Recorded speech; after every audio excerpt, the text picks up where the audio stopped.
Salut les amis, salut les fans, ravi de vous retrouver encore. Voilà une nouvelle vidéo aujourd'hui. Aujourd'hui nous sommes confrontés à une JMC terrain, année 2012. Le problème c'est la crémaillère de direction. La direction est dure, vous voyez. Les mécaniciens en voulant changer les biellets de direction ont dû mater. Alors qu'on ne mate pas ces crémaillères de dernière génération, on a des outils spéciaux que nous utilisons pour démarrer et pour démonter ces biellets de direction, que d'autres appellent des rotules de direction. Alors, quand ils ont maté la crémaillère, ils ont endommagé la crémaillère. Alors, le garagiste s'est précipité, il a trouvé une crémaillère d'occasion que nous appelons France Revoit, qu'ils ont monté. Ils ont monté le premier. Alors, j'ai essayé de programmer pour eux. Malheureusement, cette crémaillère n'était pas compatible. C'était une crémaillère de JMC 2014 qu'ils ont montée.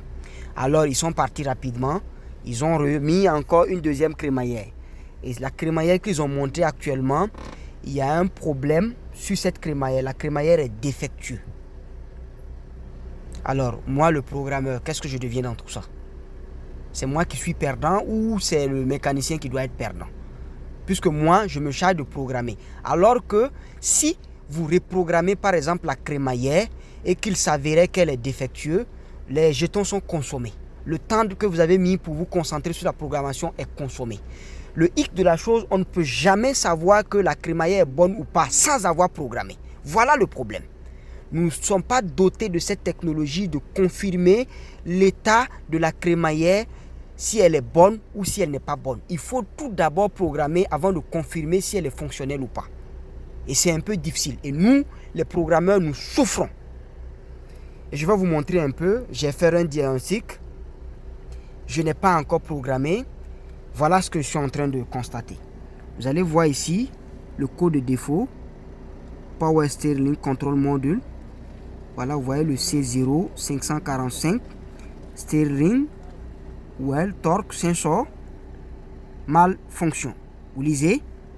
Ce code de défaut peut s'enregistrer parce qu'on a dû déconnecter les connecteurs, c'est-à-dire les fiches au niveau de la crémaillère de direction. Ce code de défaut peut s'enregistrer. Donc, on ne peut pas accuser déjà que la crémaillère est défectueuse. Non. Il faut d'abord programmer parce qu'on a des codes de défaut qui sont là, qui parlent de C056E. Electronic Control Unity Software. Ça parle de logiciel. Le logiciel de module de contrôle de direction. Donc vous lisez ici symptômes, description, configuration not programming. Voilà, ça veut dire que la configuration n'a pas été programmée. Voilà. Donc ma vidéo ici c'était d'expliquer ce que nous vivons ici. Tu appelles le garagiste, tu lui dis bon, ok, écoute monsieur, c'est toi qui as acheté ta crémaillère, tu l'as montée, moi je me charge de la programmation, alors je veux s'il te plaît encaisser mes frais de programmation. La preuve que nous pouvions vous donner que la crémaillère a été programmée après notre programmation, ce sont les informations de la voiture. Vous verrez bien le numéro de châssis original de la voiture dans le module de configuration. Ça, je suis doté d'un logiciel pour vous fournir cela. Vous verrez ici, EEPROM Performance Malfunction. Alors, qu'est-ce que je fais ici? Je vais effacer les codes d'erreur, c'est-à-dire réinitialiser. Et ensuite, voir quels sont les codes de défaut qui vont réapparaître. Et vous verrez toujours que la crémaillère ne sera toujours pas libre après avoir effacé. Il faut forcément la programmation. Vous voyez, c'est toujours dur. Toujours dur. Et vous verrez que les codes de défaut réapparaissent. Si je fais un tour tout de suite en circulant avec le véhicule, les mêmes codes de défaut vont réapparaître. Alors, voilà un peu ce que je voulais expliquer.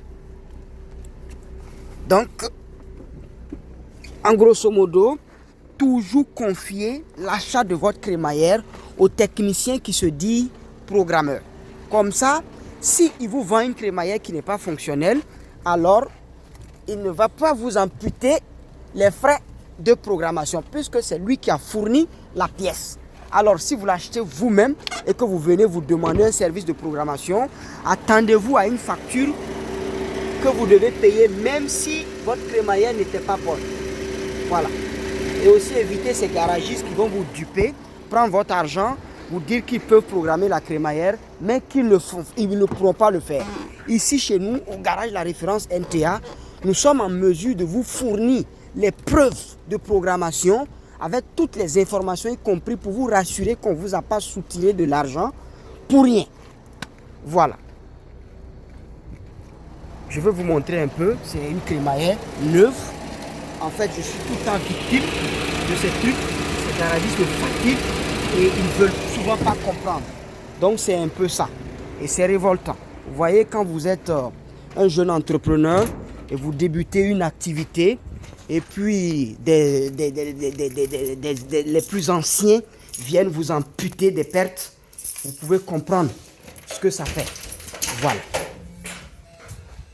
Si vous avez des soucis avec vos crémaillères, n'hésitez pas à me contacter. Voilà mes numéros. Voilà mon adresse email. Donc je vais un peu filmer ces crémaillères là. Nous les changeons ici au quotidien. Nous fournissons les pièces de rechange d'origine, si vous voulez. Voilà un peu une crémaillère. C'est un peu ça. On en a eu à changer 2 déjà la semaine dernière. Et aujourd'hui encore une que je suis en train de programmer. Donc c'est un peu ça. Merci à vous.